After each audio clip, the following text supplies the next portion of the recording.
Dari kecil kita diajarinnya gini, sekolah yang pintar, kuliah yang benar, kerja yang mapan, hidup harus stabil. Kalau bisa jadi PNS, pegawai negeri sipil, tentara, atau polisi. Tapi kenapa ya, waktu semua itu udah tercapai, hati malah terasa kosong. Nggak sedikit orang yang bilang, gua udah punya semua yang seharusnya bikin gua bahagia. Tapi kenapa gua ngerasa hampa? Dan ini bukan cuman perasaan kamu. Sebuah survei global yang diadakan Gallup tahun 2023 menunjukkan 67% pekerja merasa tidak terlibat secara emosional dalam hidup mereka sendiri. Mereka kerja, dapat gaji, tapi mereka kayak penonton dalam hidupnya sendiri. Dan saya pun pernah mengalami yang kayak gitu. Semua jalan, kerjaan oke, hidup kelihatannya stabil, tapi ada satu bagian yang kosong banget. Ya nggak bisa diisi sama gaji, nggak bisa diisi sama prestasi. Rasanya kayak hidup ini bergerak, tapi nggak tahu lagi kemana bergeraknya. Saya bangun pagi, kerja, ketawa, nongkrong, tapi hati diem. Kayak ada sesuatu yang penting, tapi saya nggak tahu apa itu yang penting. Waktu itu saya mikir, mungkin ini karena gue kurang bersyukur. Tapi makin saya jujur sama diri sendiri, itu bukan semata soal kurang bersyukur. Ini soal kehilangan arah. Banyak dari kita yang hidup dari pola sukses yang diturunkan, bukan makna hidup yang kita temukan sendiri. Coba deh kamu pikir, kamu lagi ngejar apa sekarang?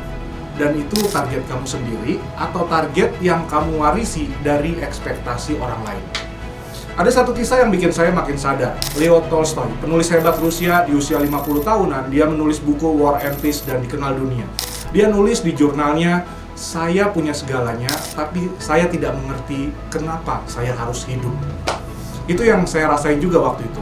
Sampai akhirnya saya berhenti sebentar, bukan berhenti dari kerja, tapi berhenti dari kebiasaan ngejalanin hidup tanpa bertanya arahnya kemana.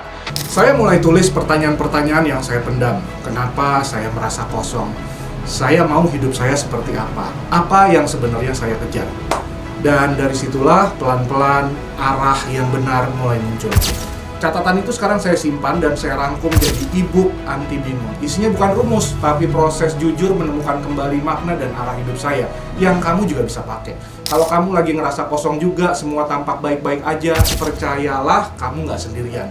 Dan mungkin yang kamu butuhkan sekarang bukan motivasi baru, tapi keberanian untuk diem sebentar dan dengerin isi hatimu sendiri. Karena hidup ini bisa aja kelihatan stabil, tapi tetap terasa kosong kalau kita nggak tahu kemana kita mau melangkah. Terima kasih udah dengerin video kali ini. Kita ketemu di video berikutnya. Untuk dapetin 3 bab gratis dari e-book anti bingung itu, saya sudah sertakan linknya di deskripsi yang ada di video ini. Jangan lupa like, subscribe, dan komen untuk apapun yang kalian keluhkan, apapun yang kalian mau tanyakan. Kita ketemu lagi di video berikutnya. Saya Mas Yud dari Tujuanku. Salam kejelasan.